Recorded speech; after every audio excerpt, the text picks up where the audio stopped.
Olá!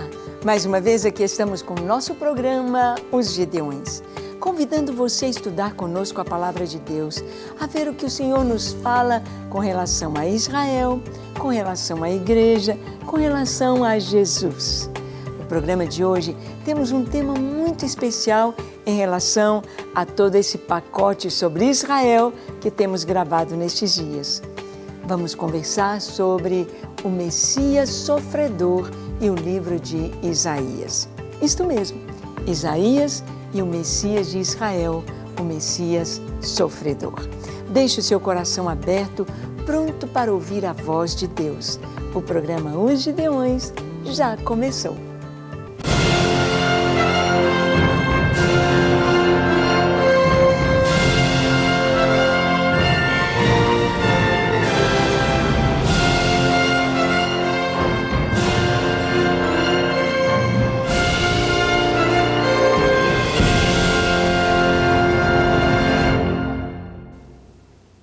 Muito bem, nós queremos estudar a Palavra de Deus e nós sabemos que a Bíblia toda ela tem 66 livros, 39 no Antigo Testamento, 27 no Novo Testamento.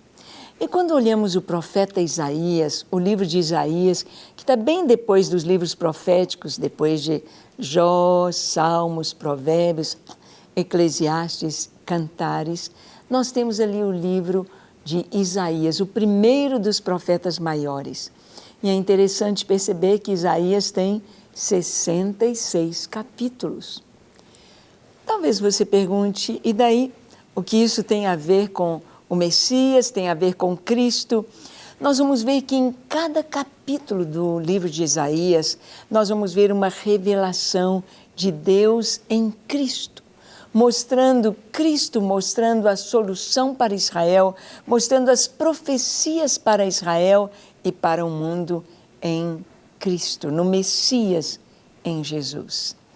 E se você olhar os primeiros 39 capítulos de Isaías, eles falam mais ou menos, falam exatamente a mesma mensagem do Antigo Testamento. Mostram Deus, com a falha do homem, o pecado do homem e a condenação do homem. No capítulo 40, ou seja, o primeiro capítulo dos 27 finais que traduziriam o Novo Testamento, começam exatamente dizendo: consolai, consolai o meu povo. Todo vale será aterrado, todo monte e todo outeiro serão abatidos. O que está torcido se endireitará e o que é áspero se aplainará. Exatamente a mensagem que abre o Novo Testamento, a mensagem de João o Batista. Preparo do caminho ou preparo para a vinda do Messias. E o Novo Testamento vai nos falar do Messias, vai nos falar da vinda de Jesus ao mundo. Ele veio exatamente no tempo certo, no tempo previsto pelo profeta Daniel. Daniel, no capítulo 9, ele nos fala sobre a vinda do ungido de Deus, o Messias, em Jerusalém, quando ele seria morto em Jerusalém.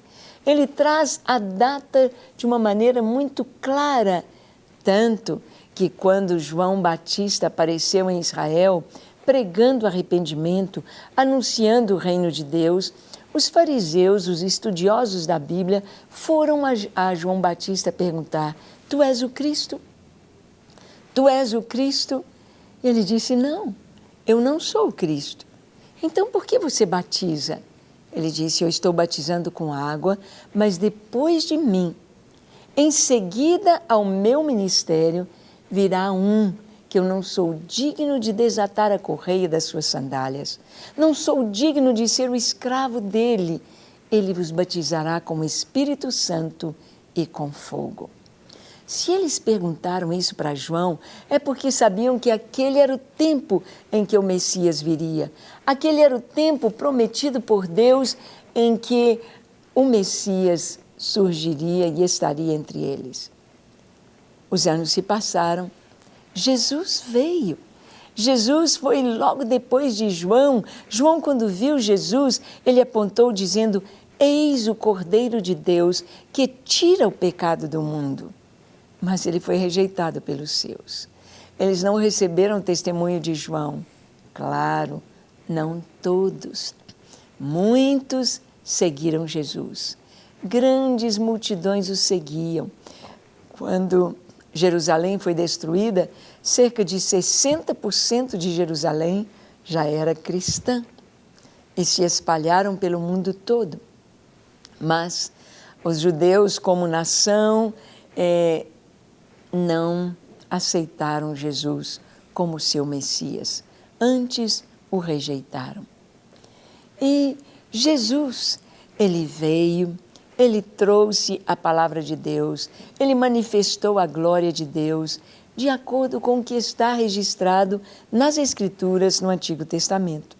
Tanto que quando Jesus morreu e ressuscitou, e ele apareceu a muitos discípulos, ele apareceu a 2 discípulos no caminho de Emaús, eles iam tristes, e Jesus perguntou: por que vocês estão com essa cara triste? Por que vocês estão tão abatidos? E eles disseram: você é o único peregrino em Jerusalém que não sabe das coisas que aconteceram nesse final de semana, nesses últimos dias? E Jesus perguntou: quais? Que Jesus o Nazareno, um varão aprovado por Deus, que curava, que fez tantas coisas maravilhosas, cheio do Espírito Santo. Nós esperávamos que ele fosse restaurar Israel, tirar todo o opróbrio, toda a opressão de Roma e estabelecer Jerusalém como a capital dos povos. Mas há 3 dias ele morreu. E dizem que ele ressuscitou. Algumas mulheres foram ao túmulo e depois alguns discípulos também foram ao túmulo e disseram que era verdade que ele ressuscitou. Mas este é o 3º dia. E Jesus então começa dizendo: honestos e tardos de coração, para crer em tudo que diz as Escrituras. Jesus começando por Moisés, ou seja, o Pentateuco, ou seja, os 5 primeiros livros, Gênesis, Êxodo, Levítico, Números e Deuteronômio. Começando por Moisés, lhes expôs as Escrituras e nos Salmos o que estava escrito a respeito do Messias, que ele devia padecer e ressuscitar e assumir o trono eterno em Israel e de toda a humanidade. E então Jesus entra com eles, eles o convidam para que fique aquela noite em sua casa. Jesus entra com eles para comer o pão e no partir do pão eles reconhecem que era Jesus. Por quê? Porque atentaram para os sinais dos cravos nas mãos do Senhor. E assim que eles perceberam que era Jesus, ele desapareceu da presença deles. Nós vemos aqui Jesus cumprindo toda a Escritura, inclusive com relação à sua morte na cruz. Vamos ver isso tudo descrito aqui no Evangelho, aliás, no Evangelho pré-anunciado em Isaías. Livro de Isaías, capítulo 53. Todo este capítulo nos fala da morte do Senhor, da sua ressurreição, a sua ascensão, a sua glorificação. Abra sua Bíblia. Isaías 53 diz: quem creu na nossa pregação e a quem foi revelado o braço do Senhor? Porque foi subindo como renovo perante ele e como raiz de uma terra seca. Não tinha aparência nem formosura. Olhámo-lo, mas nenhuma beleza havia que nos agradasse. Isaías começa este capítulo profético dizendo: quem creu na nossa pregação? E a quem foi manifestado o braço do Senhor? Quem creu? Jesus pregou, Jesus ensinou, Jesus pregou o Sermão do Monte. Bem-aventurados os pobres de espírito, porque deles é o reino dos céus. Jesus pregou uma vida de santificação, dizendo: buscai antes o reino de Deus e a sua justiça, e todas as demais coisas vos serão acrescentadas. Jesus pregou através de parábolas, contou a parábola do semeador, a parábola do filho pródigo, da ovelha perdida, da dracma perdida. Jesus contou tantas parábolas, enriquecendo o seu ensino para que o povo recebesse, mas quem creu na nossa pregação? E a quem foi manifestado o braço do Senhor? O braço ou a destra de Deus fala da atuação de Deus na terra, da ação de Deus. E nós vamos ver que Jesus é tido como o braço de Deus estendido, a salvação de Deus estendida para todos os homens. A quem se manifestou o braço do Senhor? A quem foi revelado? Porque foi subindo como renovo e como raiz de uma terra seca. Raiz de uma terra seca. Nós sabemos que a raiz, ela vai crescendo, seja em qualquer terreno que esteja plantada, esteja sob a terra, aquela raiz ela vai crescendo e ela vai rompendo as barreiras, vai rompendo as estruturas, por mais duras e rígidas que sejam, o crescimento da raiz rompe tudo. Nós podemos ver isso nas calçadas da cidade, onde estão árvores plantadas. O crescimento das raízes vai empurrando o meio-fio, vai destruindo o asfalto, a calçada e às vezes até casas, com seus alicerces tão rígidos, são abaladas pelo crescimento das raízes de árvores, como raiz de uma terra seca. Sim, apesar de ser uma terra seca, ali estava a força daquela raiz. Ali, a palavra de Deus, quando fala a respeito do Messias, diz que ele é a raiz de Davi. Ou seja, ele não é o fruto de Davi. Não é Davi primeiro e depois o Senhor, porque ele já existia antes de Davi. Antes de Abraão, eu sou, disse Jesus. Ele é o grande eu sou, Ele é o Filho de Deus, Ele é o Deus eterno. E aqui diz que como raiz de uma terra seca, Ele não tinha aparência. Esta era a figura do Senhor na cruz. Não tinha aparência nem formosura. Olhámo-lo, mas nenhuma beleza havia que nos atraísse. E o texto continua dizendo, era desprezado. E o mais rejeitado entre os homens, homem de dores e que sabe o que é padecer, e, como um de quem os homens escondem o rosto, era desprezado e não fizemos dele caso. Aqui a palavra está dizendo que ali na cruz Jesus fora completamente desprezado, rejeitado. Até os próprios discípulos fugiram, com medo de serem condenados com ele. Dispersaram. Jesus havia predito que isso aconteceria. As Escrituras haviam predito, ferirei o pastor e as ovelhas se dispersarão. Era desprezado. Jesus ali apanhando aqueles açoites dos carrascos, preparando para a cruz, já era deixar a pessoa semi-morta. Já era deixar para a cruz o finalzinho, os últimos suspiros, era deixar a pessoa tão fraca, que morresse rapidamente ali na cruz. As costas do Senhor estavam em carne viva, porque eles punham pedacinhos de ossos ou de metal na ponta daquelas tiras de couro dos chicotes. Então, cada vez que aquele chicote era acionado no ar e nas costas de Jesus, arrancava pedaços de carne, arrancava a sua pele. Era algo muito terrível que aconteceu com o Senhor. E a palavra está nos dizendo, era desprezado. Seu rosto inchado, o sangue que escorreu dos espinhos da sua coroa, onde lhe esbofetearam o rosto, a cabeça, como o torturaram, era desprezado e não fizemos dele caso. Os romanos debocharam dele.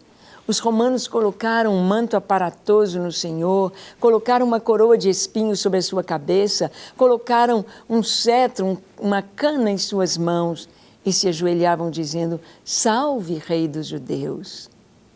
Mas eles não sabiam que ali era um ato profético, entronizando Jesus em Israel e em toda a terra. Era desprezado. Naquele momento da cruz, todos queriam fugir, ninguém queria contemplar aquela cena tão triste, tão vil, tão vergonhosa. Era desprezado e não fizemos dele caso. Isaías continua dizendo: certamente ele tomou sobre si as nossas enfermidades e as nossas dores levou sobre si, e nós o reputávamos por aflito, ferido de Deus e oprimido.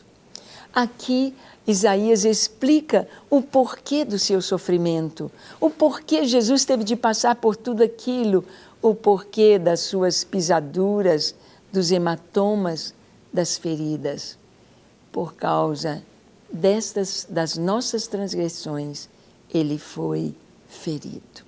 Jesus ali na cruz, ele estava assumindo o nosso lugar. Pilatos não achou falha em Jesus, não achou motivo de condenação de morte no Senhor. Ele lavou as mãos dizendo: não vejo crime algum neste homem, estou livre do sangue dele, porque eu não o condenaria, mas vocês o querem entregar. Jesus era santo, tão santo, que o centurião que estava comandando a crucificação do Senhor, quando ele viu como Jesus reagia ali na cruz, quando ele viu como o Senhor reagia a cada tortura, às chicotadas, aos cravos, ao ser levantado na cruz, as palavras que ele dizia: Pai, perdoa-lhes porque não sabem o que fazem. Quando aquele centurião assistiu aqueles dois ladrões, um do lado de Jesus, do lado da sua esquerda, dizendo: se és o Filho de Deus, desce da cruz, salva-te a ti e a nós também. Mas o outro da sua direita dizia para aquele companheiro de infortúnio, dizendo: nós merecemos o que os nossos atos fizeram, nós merecemos estar aqui, porque a gente não presta, nós fizemos erros, nós matamos, nós fizemos para merecer isto. Mas este que está aqui conosco, nenhum mal fez. Ele não merece estar aqui. O centurião assistiu àquela cena, quando aquele ladrão, aquele homicida, aquele malfeitor disse para Jesus: Senhor, Adonai, lembra-te de mim quando vieres no teu reino. Lembra-te de mim. Eu creio em ti, eu creio que o Senhor há de ressuscitar, eu creio que o Senhor virá gloriosamente reinar sobre toda a terra, eu creio que tu és o Messias, o Filho do Deus vivo, eu creio que apesar de vê-lo na cruz, apesar de vê-lo morrer, eu creio na tua vitória, então lembra-te de mim quando vieres no teu reino. E Jesus respondeu: em verdade te digo, que hoje mesmo estarás comigo no paraíso. Aquele centurião viu, assistiu a esta cena e ele pôde perceber que aquele homem era diferente de todos os condenados que ele já crucificara. E ele disse: verdadeiramente este homem era filho de Deus. Era santo, inocente, puro, rei, Senhor poderoso. Ele pôde confirmar, contestar, contactar com toda esta verdade. Ele pôde ver que Jesus era o Filho de Deus. E o texto diz: ele tomou sobre si as nossas dores. Ele estava assumindo o nosso lugar. Jamais pecara, jamais fizera coisa alguma digna de morte, mas ele estava assumindo o nosso lugar. E o texto continua dizendo: mas ele foi transpassado pelas nossas transgressões, moído pelas nossas iniquidades. O castigo que nos traz a paz estava sobre ele, e pelas suas pisaduras fomos sarados.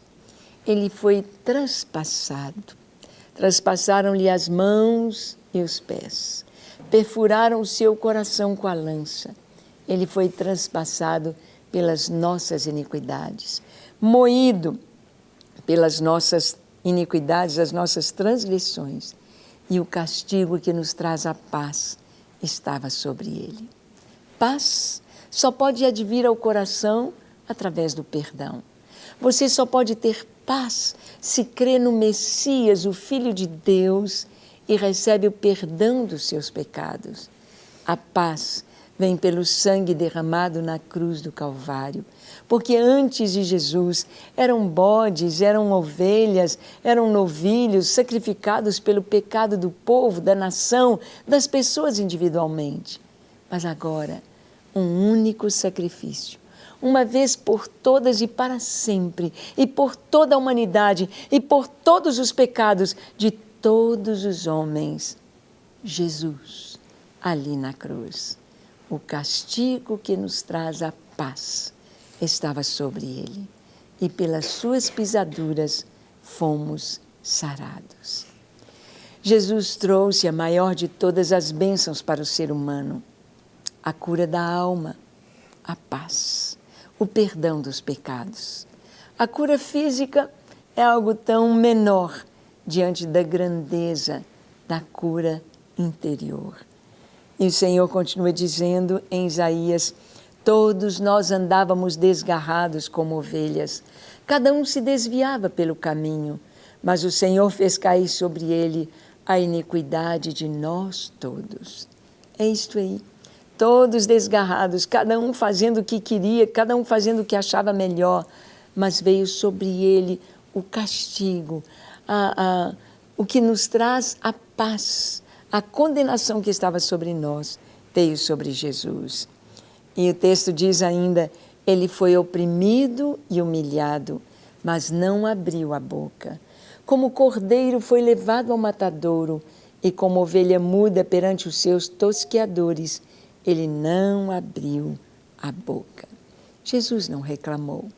Jesus não trouxe impropérios para aquelas pessoas que o estavam crucificando. Ao contrário, perdoou. É maravilhoso ver a cena da cruz e poder compreender esta profecia de Isaías. Ele diz, ele foi oprimido e humilhado, mas não abriu sua boca. Por juízo, o opressor foi arrebatado, e de sua linhagem quem dela cogitou? Porquanto foi cortado da terra dos viventes, por causa da transgressão do meu povo, foi ele ferido. Por juízo opressor. Você sabia que a condenação de Jesus, o julgamento de Jesus, foi ilegal? Ele foi preso à noite, ele foi condenado à noite. O Sinédrio se reuniu na casa de Caifás, o sumo sacerdote, e ali o Senhor foi condenado. Um juízo opressor. E diz aqui que ele foi arrebatado, e da sua linhagem, quem dela cogitou? Ninguém procurou saber que ele era um descendente, um herdeiro legal do trono de Israel, descendente de Davi, nascido em Belém, cumprindo todas as profecias do Messias de Israel. Quem cogitou da sua linhagem? Ninguém perguntou.